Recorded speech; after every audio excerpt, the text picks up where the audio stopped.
que tu fasses ton travail dans le cœur de chacun. Dieu, viens régner. Que tous les obstacles en nous soient renversés. Que les forteresses et les raisonnements soient renversés. Que les obstacles et les prières soient brisés. Viens régner maintenant dans nos cœurs, dans nos vies, Jésus. Alléluia.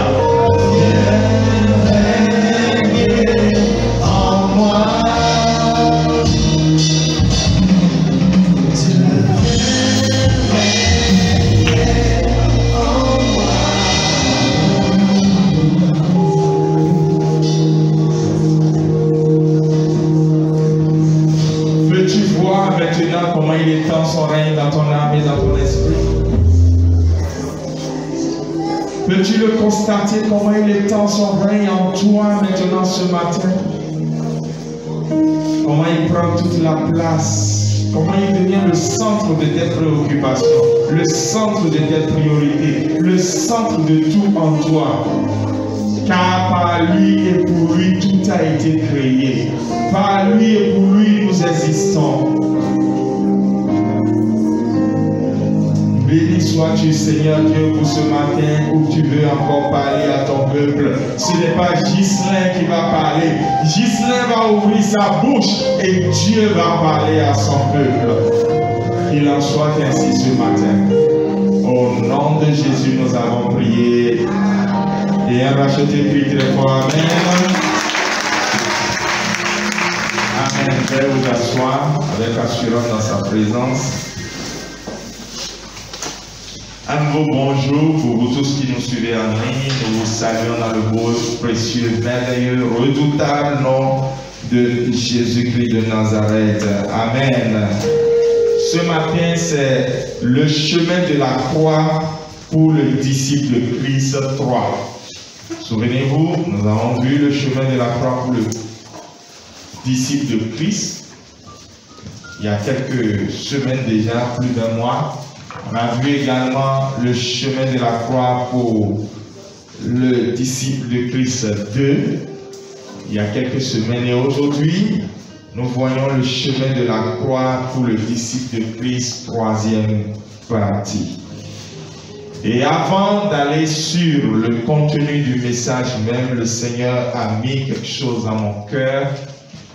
Nous sommes dans le mois de septembre, c'est le premier dimanche, et comme d'habitude, nous aurons à proclamer quelque chose sur ce mois. Le mois d'août était le mois de révélation, et le Seigneur nous a fortement mis à cœur que ce mois sera quoi? Le mois d'accès divin. Quelqu'un dit Amen. Ce sera des accès divins dans les verts pâturages et près des eaux paisibles. Voilà pourquoi tu vas déclarer après moi ce matin. Si tu as ta Bible, le mieux c'est de l'ouvrir pour que nous puissions le proclamer ensemble. Parce que ce mois d'accès divin est basé sur ce test biblique. Tout comme le mois précédent avait son test dans Isaïe, le mois d'accès divin dans les verts pâturages et près des eaux paisibles a son test dans le psaume 23. Et si tu le crois, tu verras Dieu se manifester dans ta vie. Vous êtes là, psaume 23. Pouvons-nous alors proclamer ensemble? 1, 2, 3. L'Éternel est mon berger, je ne manquerai de rien. Il me fait reposer dans de verts pâturages. Il me dirige près des eaux paisibles. Il restaure mon âme. Il me conduit dans les sentiers de la justice à cause de son nom. Et quand je marche dans la vallée de l'ombre et de la mort, je ne crains aucun mal, car tu es avec moi. Ta houlette, ton bâton me rassure. Tu dresses devant moi une table en face de mes adversaires. Tu induis ma quête et ma coupe déborde. Oui, le bonheur et la grâce m'accompagneront tous les jours de ma vie de ce mois de 7 ans et j'habiterai dans la maison de l'Éternel jusqu'à la fin de mes jours. Amen. Amen. Et à cause de cela, voici ce que le Seigneur dit à deux personnes, nous allons prier. La première catégorie de personnes, le Seigneur a dit, à cause de ce mois d'accès divin, ne donne pas ta relation, ta communion avec Dieu là, ne donne pas ça à la boue, ne donne pas ça au cochon. Parce qu'il est dit dans Psaume 7, Matthieu 7, verset 6, ne donnez pas les choses saintes aux chiens et ne jetez pas vos perles devant les pourceaux, de peur qu'ils les foulent aux pieds et ne se retournent contre vous pour vous déchirer. Mon fils, Proverbe 1:10, si les méchants veulent t'égarer, dis non, ne te laisse pas gagner. À cause de cela, tu vas prier ce matin et dire, Seigneur, à cause des vrais pâturages que tu me promets, où tu veux me conduire dans ce mois, où tu as commencé déjà par me conduire, je ne te lâcherai pas, je ne te laisserai pas, je ne te quitterai pas. Et let avoir prié ainsi au nom de Jésus.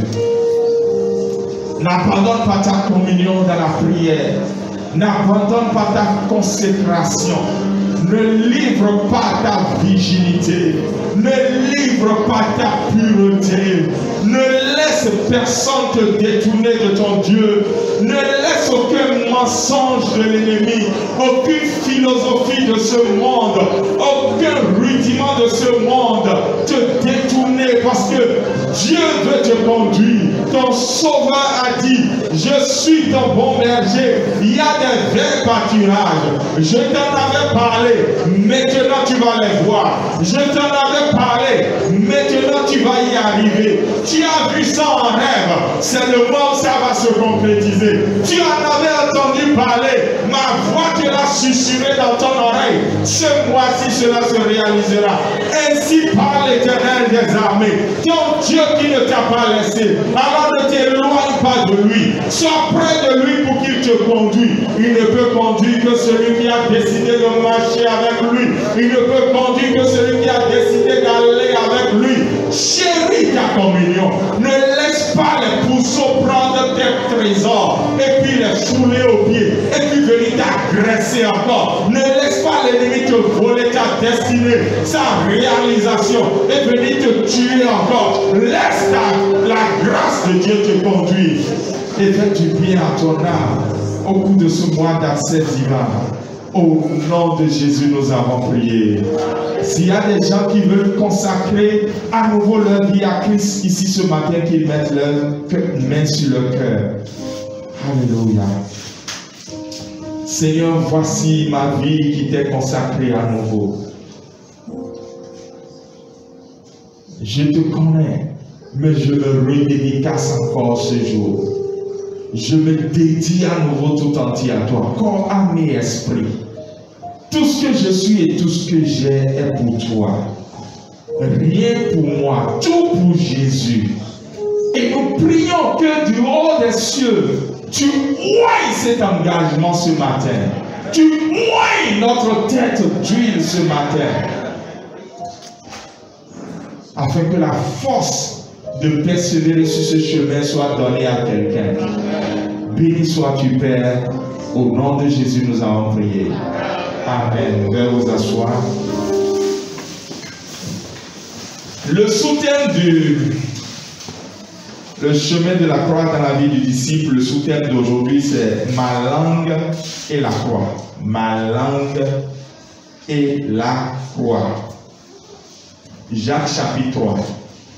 Normalement, je dois lire du verset 1 au verset 12, mais je ne pourrai pas tout lire. Je vous donne quand même que c'est le passage afin que vous puissiez vraiment vous y attacher plus tard en le lisant. Jacques 3, 1 à 12. Moi, je vais juste sauter quelques versets, puisque vous avez votre Bible, suivez-moi. Verset 2, je commence à 2. Nous branchons tous de plusieurs manières. Si quelqu'un ne branche point en parole, c'est un homme parfait. Donc, des hommes parfaits, ça existe.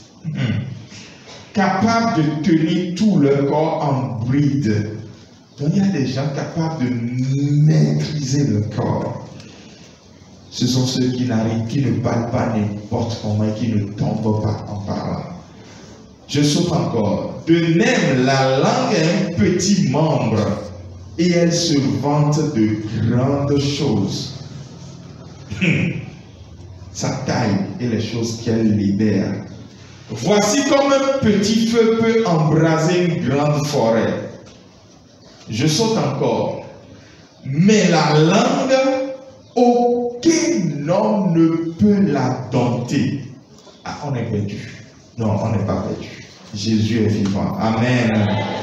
C'est un mal qu'on ne peut réprimer. Elle est pleine d'un venin mortel. C'est comme si la langue de certaines personnes peut ressembler à la langue d'un serpent. Que le Seigneur nous en délivre ce matin. Je n'ai pas entendu, amen. Verset 9. Par elle, nous bénissons le Seigneur notre Père, et par elle, nous maudissons les hommes faits à l'image de Dieu. De la même bouche sortent la bénédiction et la malédiction. Il ne faut pas, frère, qu'il en soit ainsi. C'est vrai qu'on ne dit plus à son voisin, mais comme tu es quand même à 1 mètre de lui et que tu portes un masque, il faut lui dire, frère, il ne faut pas qu'il en soit ainsi.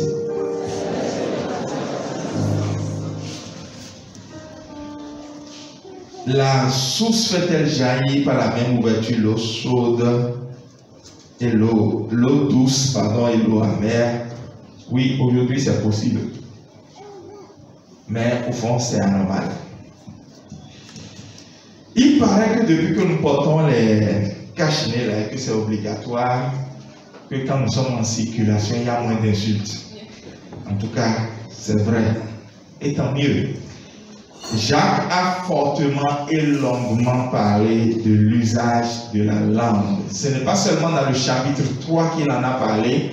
Déjà dans Jacques chapitre 1, le verset 19, il disait que tout homme soit prompt à faire quoi? À écouter. Et lent à faire quoi? À parler. Donc il faut plus écouter que parler. C'est pour ça que nous avons 2 oreilles et une seule bouche. Imaginez qu'on avait 2 bouches et une oreille. La catastrophe. Selon la sagesse populaire, nous disons même que nos paroles sont comme un œuf, n'est-ce pas, qui sont lâchés. Parce que quand un œuf tombe, qui peut reconstituer après l'œuf? C'est pour cela que nous devons vraiment veiller sur ce qui sort de notre bouche. Parce que ce qui sort de notre bouche montre en fait quel cœur nous avons. Ce n'est pas moi qui ai dit ça, c'est la Bible, c'est Jésus lui-même qui a dit ça. Je préfère prendre la manière dont il a dit dans Luc chapitre 10, verset 40, Luc 6, pardon, verset 45. Il a dit, l'homme bon tire de bonnes choses du bon trésor de son cœur. Et le méchant tire de mauvaises choses de son mauvais trésor, car c'est de l'abondance du cœur que la bouche parle. Donc au fond, ce qui sort de notre bouche montre notre niveau de maturité. Lorsque j'enseigne le cours sur le mariage et que on me pose souvent la question, on dit qu'avant de se marier, il faut être mature. Et tout le monde veut savoir, quand est-ce qu'on sait que quelqu'un est mature? Je dis, ça se sent déjà dans ce qui sort de la bouche de la personne. La maturité peut être mesurée là. Si vous prêtez attention à ce que vous dites, vous allez découvrir des vérités profondes sur vous-même. Faites attention à ce que vous dites. Faites attention à la manière dont vous le dites. Je reviendrai sur ça dans le dernier point de mon message tout à l'heure. La manière dont vous le dites. Et vous verrez qui vous êtes réellement. Et tout le monde connaît cette anecdote. J'aimerais bien la raconter maintenant pour attirer votre attention sur le message que j'aimerais apporter parce que le Seigneur ne veut pas que quelqu'un passe à côté. Cette anecdote de ce jeune homme qui part en entretien d'embauche. Vous voyez un peu ce que je veux dire? Et il paraît que le matin, il était sur sa moto, jeune pimpant, c'est lui qui est compétent de tout, qui connaît tout, et il était sûr de réussir puisque sa lettre a été acceptée, il a passé tous les tests, il sait maintenant que c'est l'entretien, c'est gagné d'avance.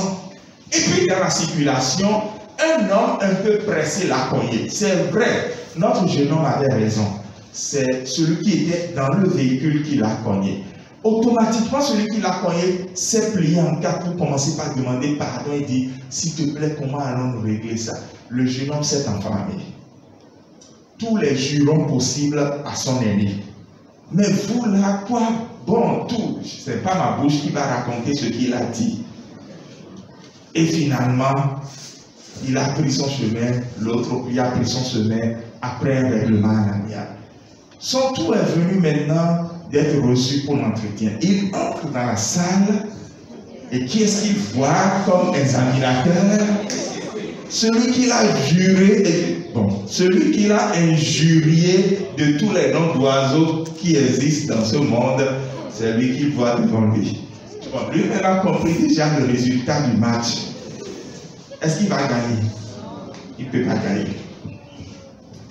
Alors faites attention vraiment à ce que je vais dire parce que Dieu veut parler ce matin. Comment amener sa langue à la croix? Je vais dire 4 choses. Comment amener sa langue à la croix? Je vais dire 4 choses. Veillez attentivement, suivre s'il vous plaît. Premièrement, il faut se définir une liste de mots interdits et de mots favoris. C'est-à-dire de ces mots qui ne doivent plus jamais franchir ta bouche et de ces mots plutôt que ta bouche diront régulièrement. Parce qu'en fait, il ne faut pas attendre d'aller à la croix si toi-même tu n'es pas décidé d'y aller. D'accord? Il faut être prêt à aller à la croix. Et donc, il faut définir une liste de mots qu'on ne doit jamais dire. Il y a un mot, je vais le dire, mais ce n'est pas ma bouche qui a dit ça. Les gens ont l'habitude de le dire. Ce mot, moi, je l'ai rayé de ma liste bien avant même de me convertir. Ce mot, c'est merde. Je n'ai pas dit ça. Je n'ai jamais dit ça. C'est les gens qui disent ça. Parce qu'en fait, vous savez ce que ça veut dire? Hein? Signification de ce mot de 5 lettres. Ça veut dire quoi? Hein? Caca. Appelons chacha. Donc, bref, quand tu insultes quelqu'un comme ça, ou quand tu t'exclames comme ça, voilà ce que tu es en train de dire. C'est en fait un gros mot, c'est un mot impropre même au vocabulaire. Et jusqu'à maintenant, tu vas dire que tu es chrétien, tu répètes ça. Il faut donc voir les propos excessifs, les jurons, les paroles vaines. Parce que le Seigneur dit qu'un jour nous serons même jugés par rapport à toutes les paroles vaines que nous aurions prononcées. Les racontas, les cancans que nous racontons, les mensonges, les flatteries, les paroles pour rouler la calebasse de la fille sur la tête des gens pour pouvoir avoir assez à leur cœur. Alors qu'au fond, c'est de la tromperie. Nous devons être prêts à rayer les mots qui expriment ces choses-là de notre bouche. Déjà, quand je me dis que désormais c'est ça, vous allez voir qu'à partir de ce jour, on ne les lâche plus facilement. Mais les mots favoris, c'est les encouragements. Il faut être prêt à libérer les mots qui sont beaucoup plus des encouragements, des remerciements, d'accord, des mots de pardon. Il faut plutôt accepter que ce soit ces genres de mots-là qui sortent de notre bouche et de notre cœur. Deuxième chose, il faut prier réellement pour que Dieu vous donne la capacité de garder le silence quand il le faut. Ça là a tué beaucoup de personnes, a gâté de bons projets. Il faut pouvoir garder le silence quand il le faut. Il faut prier pour que cette capacité surnaturelle vous soit donnée de pouvoir garder le silence quand il le faut. J'aimerais donc à ce niveau-là vous aider avec 3 versets bibliques qui vont vous aider à prier. 3 versets bibliques. Psaume 19, verset 14. Psaume 19, 14 dit ceci. Reçois favorablement les paroles de ma bouche et la méditation de mon cœur en ta présence, ô Éternel, mon rocher et mon rédempteur. Reçois favorablement quoi? Les paroles de ma bouche. Psaume 19, 14. Psaume 141, verset 3. Psaume 141, verset 3. Éternel, veille sur ma bouche, garde la porte de mes lèvres. Voilà, donc ça veut dire que si nous allons vers Dieu pour lui dire, Seigneur, aide-moi à veiller sur ma bouche et à garder la porte de mes lèvres, il va le faire. Est-ce qu'il va le faire, oui ou non? Le psalmiste a prié, certainement il a exaucé. Il nous exaucera aussi. Amen. Et Psaume 39, verset 2. Après avoir demandé à Dieu maintenant, nous-mêmes, on prend l'engagement. Je garderai mes voies de peur de pécher par ma langue. Je garderai un frein à ma bouche. Donc ma bouche peut avoir un frein pour que je ne parle pas au moment où je ne dois pas parler.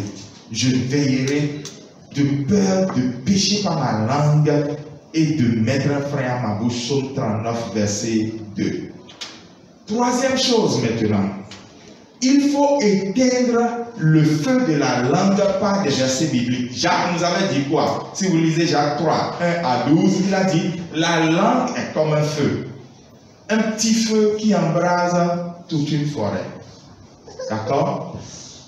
Mon épouse et moi, il y a peut-être 4 ans, 5 ans, on a vu un incendie dans la maison voisine. C'est terrible. Et c'est pas que c'est un grand feu qu'on a mis. C'est parti d'un petit feu qui a pris toute une maison et tout est parti. Au-delà de minuit, nous avons dû tous nous réveiller pour éteindre le feu. 2 heures plus tard, les pompiers sont venus. Mais un feu n'est jamais venu de quelque chose de grand. Non, un feu vient toujours de... Tu cries comme ça. Vous savez, c'est une parole seulement que quelqu'un a dit sur une radio en disant, sortez, prenez les machettes, tuez-les, et ça suffit pour que le génocide rwandais commence. Donc, il faut vraiment que la technique biblique approuvée par Dieu, que nous avons enseignée pour les autres péchés, puisse s'appliquer ici. Qu'est-ce que j'avais enseigné? C'était que lorsque tu veux lutter contre un péché, il faut trouver les paroles de Dieu qui parlent de ce péché, les mémoriser. Et lorsque ce péché voudra venir, la parole de Dieu se lèvera contre. Parce que le principe dit, je serre ta parole dans mon cœur afin de ne pas pécher contre toi. Voici donc quelques 10 versets, d'accord, que vous pouvez mémoriser sur 10 jours et qui un jour vont vous sauver. Proverbe 4, 24. Proverbe 4, 24. Écarte de ta bouche la fausseté. Éloigne de tes lèvres les détours. Proverbe 13, 3. Proverbe 13, 3. Celui qui veille sur sa bouche garde son âme. Celui qui ouvre de grandes lèvres court à sa paix. Hein? Regardez comme ça. Ouvrez ses grandes lèvres. Ah! Vous avez vu? Vous n'avez pas vu? Oh, c'est dommage. Celui qui ouvre de grandes lèvres, c'est quelqu'un qui veut se perdre. Ouvrez pour parler seulement, parle seulement. Parle pour insulter, parle pour dire n'importe quoi, parle pour mentir, parle pour... C'est comme si tu veux te perdre. Proverbe 21, 23. Celui qui veille sur sa bouche et sur sa langue préserve son âme des angoisses. Proverbe 21, 23. Proverbe 31, verset 16. Et ça, on va revenir sur le cas de cette femme tout à l'heure. Elle ouvre la bouche avec sagesse et donne des instructions aimables. Et des instructions, aimables sont sur sa langue.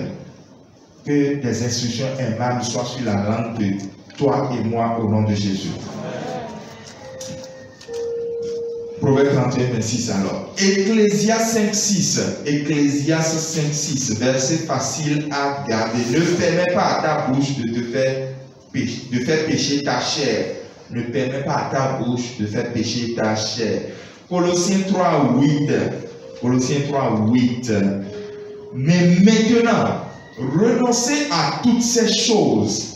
Et on veut les citer, à la colère, à l'animosité, à la méchanceté, à la calomnie, aux paroles déshonnêtes qui pourraient sortir de votre bouche. Donc les paroles déshonnêtes, les calomnies ne doivent pas sortir de notre bouche. 1 Pierre 3, 10. 1 Pierre 3, 10. Si quelqu'un en effet veut aimer la vie et avoir des jours heureux, qu'est-ce que la personne doit faire? On n'a cité qu'une seule chose. préserver sa langue du mal et ses lèvres des paroles trompeuses. C'est sa bouche. Parce que nous le verrons dans la dernière partie tout à l'heure, notre bouche peut créer notre bien comme elle peut créer notre mort. La vie et la mort sont au pouvoir de la langue. Celui qui l'aime en mangera le fruit. Éphésiens 5, verset 4. Éphésiens 5, verset 4. Qu'on n'entende ni paroles déshonnêtes, ni propos insensés, ni plaisanteries, choses qui sont contraires à la bienveillance. Qu'on entende plutôt des actions de grâce. C'est pour ça que je disais tout à l'heure que dans les trucs à bannir, il y a plutôt des trucs à mettre en favori. Et dans les choses, les propos à mettre en favori, il y a les remerciements, les actions de grâce, les encouragements, pas de condamnation, mais d'encouragement, pas d'accusation, mais d'encouragement, les propos de pardon. Psaume 34, verset 13, Psaume 34, verset 13, préserve ta langue du mal et tes lèvres des paroles trompeuses. Certainement, c'est ce psaume-là que Pierre a cité lorsque il écrivait sa lettre dans Pierre 3, 10 qu'on avait cité tout à l'heure. Et pour finir, Proverbe 18, 21 que tout le monde connaît, Proverbe 18, 21, la mort et la vie sont au pouvoir de la langue, quiconque l'aime en mangera les fruits. Quels fruits allons-nous manger, chers frères et sœurs? Tout à l'heure, ça va être une prière pour nous. Maintenant, la dernière partie. Ça entre aussi dans la crucifixion de notre langue. Comment est-ce que nous amenons notre langue à la croix? Cette dernière partie, ce 4-là aussi est dedans. Il faut penser, proclamer, posséder. Quelqu'un dit penser? Quelqu'un dit proclamer? Quelqu'un dit posséder? Penser, proclamer, posséder. Pourquoi est-ce que j'aime si tant les proclamations? Parce qu'en fait, c'est biblique. Parce que ce que je pense et que je proclame, je le possède. Amen.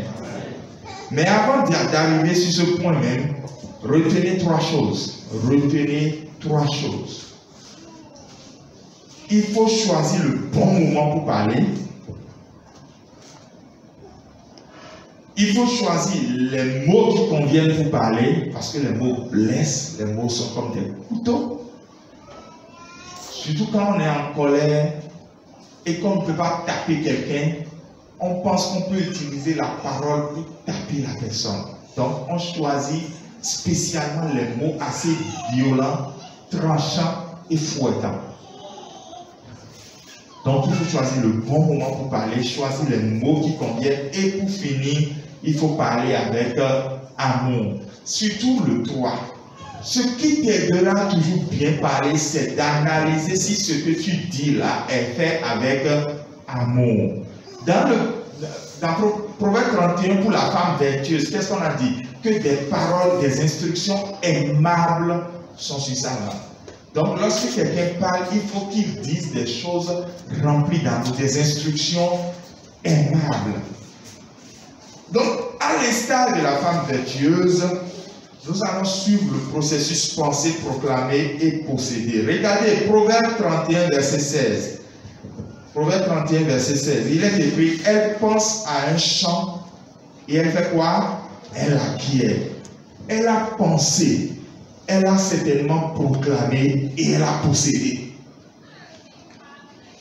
Parce que c'est une femme qui a déjà des bonnes paroles sur sa bouche. Quand elle pense quelque chose, elle possède la chose. Les mots qui sont de ta bouche ont une puissance. Jusqu'ici, nous avons parlé de leur puissance destructive. Mais j'aimerais conclure ici, donc avec ce point 4, pour parler de leur puissance constructive. Parce que les mots ne font pas que détruire. Les mots font du bien. Et ils font du bien à qui? À toi-même. À ta propre vie. Puisque tu peux prophétiser sur ta vie. Puisque tu peux proclamer des choses sur ta vie qui arriveront forcément à réalisation. Et qui est la meilleure personne au monde capable de dire les meilleures choses sur ta vie? Ce n'est pas le pasteur, c'est toi-même. C'est toi-même. Parce que je vous assure tout, les gens disent beaucoup de choses qui m'encouragent. Mais les choses que je dis sur moi-même, Bon, parfois, c'est quand ma maman m'appelle qu'elle dise vraiment des paroles profondes, et mon père aussi. Sinon, c'est moi-même. C'est moi-même. Dis les choses, mais c'est toi-même. Il faut le penser bien, et puis le proclamer, et cela viendra en réalisation. Quand vous dites quelque chose, vous donnez vie à ce que vous dites. Parce que le Saint-Esprit est en vous. Donc, croyez à la gloire de Dieu pour voir la chose s'accomplir.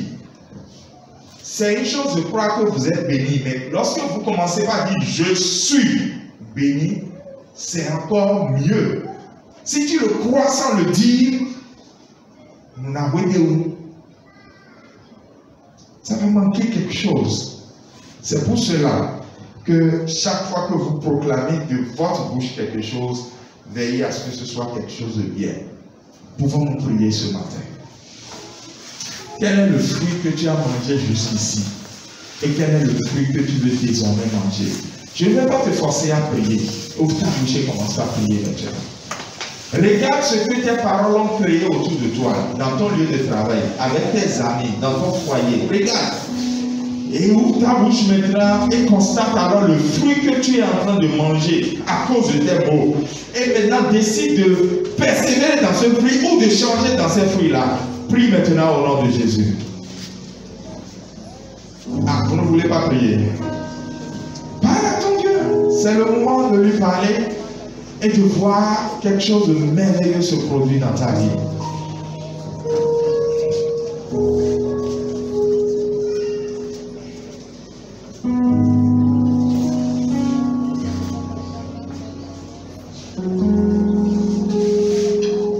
Toi-même, tu connais le fruit que tu manges.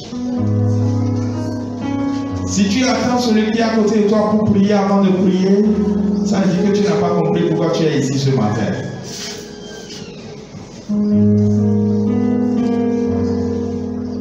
Dieu veut te sauver. Il veut te sauver de ce feu qui veut détruire toute ta vie. Voilà pourquoi ta langue doit aller à la croix. Si tu es un disciple de Jésus, tu dois suivre le chemin de la croix avec ta langue. Tu ne peux pas dire je suis le chemin de la croix et laisser ta langue hors de ce chemin. Regarde les fruits jusqu'à aujourd'hui là, regarde ces fruits et choisis de changer aujourd'hui.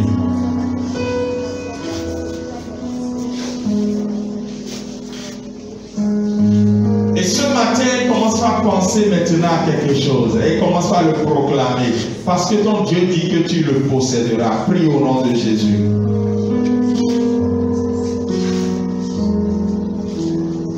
Prie qu'il en soit ainsi. Prie qu'il en soit ainsi. Mande brochata.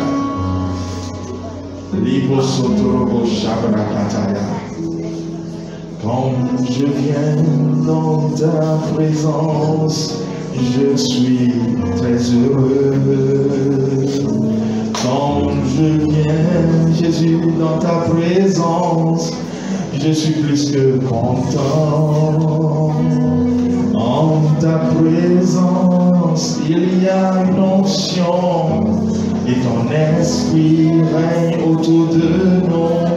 En ta présence, il y a une onction qui brise le jour. En ta présence, il y a une onction. Ton esprit règne autour de moi. En ta présence, ton onction brise le jour. Seigneur, nous sommes dans ta présence ce matin pour que quelqu'un aille à la croix. Dis pour finir ce matin, Seigneur, je suis à la croix avec ma langue.